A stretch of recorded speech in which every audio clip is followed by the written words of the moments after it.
欢迎回到静香的频道。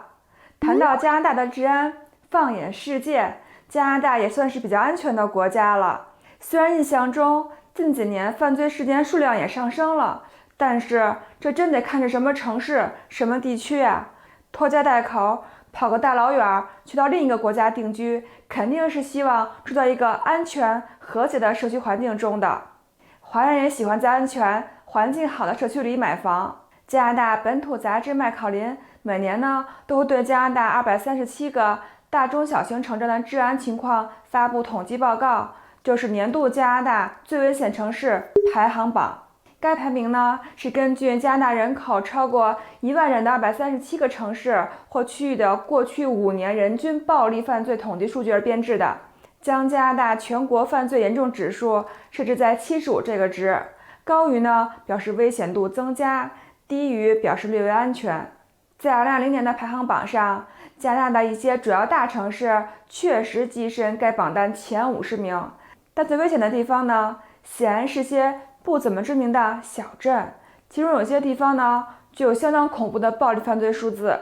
位列最危险的10大城市均为西部和中部4省份的城镇，而以安省、魁省和大西洋省份的东部省份治安情况相对来说比较好。那么我们就具体看一下是哪些城市名列榜首吧。我们熟知的大城市又排列第几位呢？我们首先来看一下跟我们息息相关的 Breaking and Entering 的指数，也就是私闯住宅的指数排名。私闯住宅就是与入室抢劫或者入室盗窃相关的案件。我主要讲一下大城市。在这个排名里大洋地区的温哥华排在第45位。这里的温哥华只包括温哥华的西区和东区，是华人喜欢居住的大城市里排名比较靠前的了。从数据中我们可以看出，2020年温哥华发生过4376起入室抢劫或偷盗案件，全加拿大的犯罪率平均指数是431.24，而温哥华是645.13，高于全加拿大的平均值。但是好消息是这个犯罪率呈下降的趋势。大温地区与温哥华只隔着一条飞沙河的 Richmond 排第47位。2020年 Richmond 发生过1312起入室抢劫或偷盗案件，犯罪率指数是624.24，高于加拿大平均值，并且这个犯罪率呈上升的趋势。渥太华排第146位。2020年渥太华发生过2782起入室抢劫或偷盗案件，犯罪率指数是276.13，低于加拿大平均值，犯罪率呈上升的趋势。多伦多排第165位。2020年多伦多发生过7395起入室抢劫或偷盗案件，犯罪率指数是250.17，低于加拿大平均值，犯罪率呈上升的趋势。多伦多案件数量很多，但是因为人口也多，所以犯罪率指数就低了。华人比较喜欢的约克区排第184位。2020年约克区发生过2443起入室抢劫或偷盗案件，犯罪率指数是212.31，低于加拿大平均值，犯罪率呈上升的趋势。如果你是住在一个私闯住宅指数排名比较高的城市，那么你真的有必要给自己安一个智能家庭安防摄像头。记得我当时在萨省读研的时候由于当时住房结构的原因一度担心一板之隔的隔壁的他是个什么样的人，所以当时我主动采取了一些防御措施，比如说晚上睡觉的时候在门后边挡个椅子，或者出门的时候在门里边加一张纸。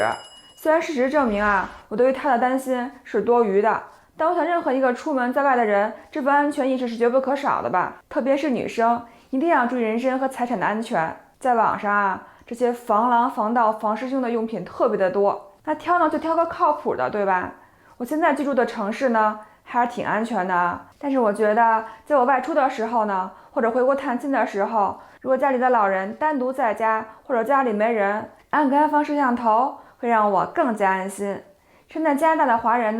应该都听说过 iTalkBB 吧？他们现在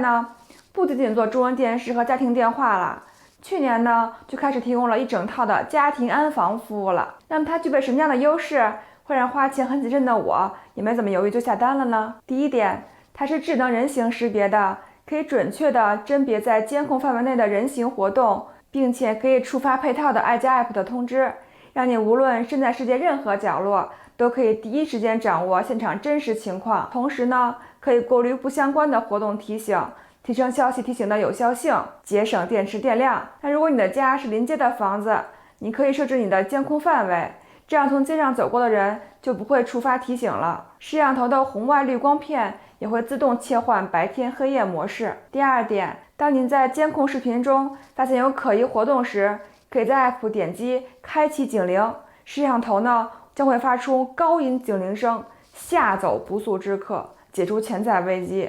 比如你在家的时候看到门口来了可疑的人，警铃一开，那肯定就吓跑了呀，下次看他还敢来你家不？第三点，摄像头内置大功率扬声器和麦克风，可以让你远程与镜头前的对象对讲，哪怕你在家不想走到门口，由于疫情也不想开门，那你也可以随时用 App 与访客对讲啦。第四点，所有视频记录将自动上传到爱家私有云，你可以随时随地在线回看视频记录，记录会在私有云保存30天，也可以下载到手机。第五点，这也是我最喜欢，但是我也最希望用不到的功能，就是1911一键报警功能。看到可疑活动时呢，可以通过爱家 App 一键拨打1911，您与 App 账户绑定的家庭地址将会第一时间发送给911接线员，大大提升出警率。因为使用 App 报警，所以即使你身在中国、香港、台湾、日本、美国，这样可以使用一键报警功能。第六点，摄像头是防水防尘的，所以加拿大的雨雪天气用起来也没问题。由于采用的是无线网，所以安装的时候呢，不用破坏装修，不用改动线路，还有太阳能充电板供你选择。第七点，在 App 内可以直接邀请家人创建多人账户，一起使用摄像头，消息通知将发送给所有家庭账户，不错过重要通知。一个摄像头多人使用，多重监管。其实这样一个摄像头，除了让自己可以及时的发现危险信息，也同样是个预警作用，就跟西人喜欢养狗防盗类似。你说有几个小偷非得找有摄像头的人家偷盗呢？一个小小的摄像头既然具备这么多功能，你肯定会想，这费用会不会很贵啊？iTalkBB 呢，现在正在做促销活动，费用是24.98加币1个月。刚才我提到的全球对讲、多账户同时监控、跨国1911一键报警以及无线云存储功能都具备，需要签2年计划，会额外永久赠送你2个总价值498加币的摄像头。促销期间呢，有3种订购方法选择：第一种直接去 iTalkBB 专门店；第二种打去24小时客服1877-482-5522；第三种网上订购。你没看错啊，iTalkBB 可是提供24小时客服，还有专门店，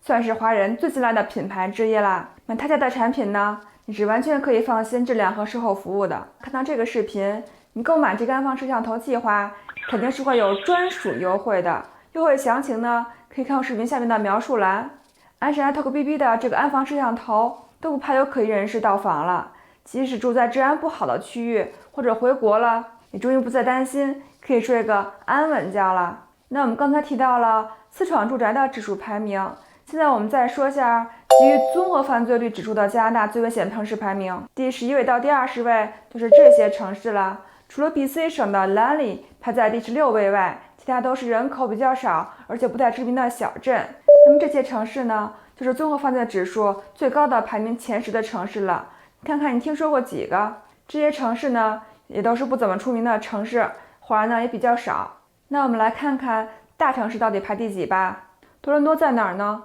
综合犯罪率指数前100名看不到，直到126名才看到多伦多的名字。多伦多犯罪人注目指数只有66，不但与保守的384相差甚远，还低于全国平均值75。那么你肯定会问，温哥华呢？我们通常所说的温哥华呢，其实更贴近于大温的概念，就是 Great Vancouver。Great Vancouver 里边华人比较喜欢的城市呢，有 Vancouver 排第44位，犯罪率指数呢108；Richmond 排第88位，犯罪指数80；Burnaby 排第106位，犯罪指数71；Coquitlam 排第151位，犯罪指数53。Vancouver 和 Richmond 的犯罪率指数呢，都是高于全国平均值75的。Burnaby 和 Coquitlam 呢，则低于全国平均值。Vancouver 之所以排名这么靠前，我个人认为和downtown的治安有点关系。还有我们华人比较喜欢居住的城市，蒙特利尔排名第99位，犯罪率指数75，正好是全国平均值。首都渥太华排名146位，犯罪率指数56，低于全国平均值。排名中最安全的3个城市，2个在纳略省，安省的拉塞尔小镇最安全，在温莎附近，靠近美国底特律，犯罪指数只有15。好啦，以上就是今天我想跟你分享的内容。如果你担心自己的住宅安全，别忘了趁着促销及时预订 atoBB 的家庭安防系统哦。描述栏里呢有看完这个视频观众的专属的额外优惠。先别走呢，还有件重要的事啊，别忘帮我点赞订阅哦，这样就知道我的视频帮到了你。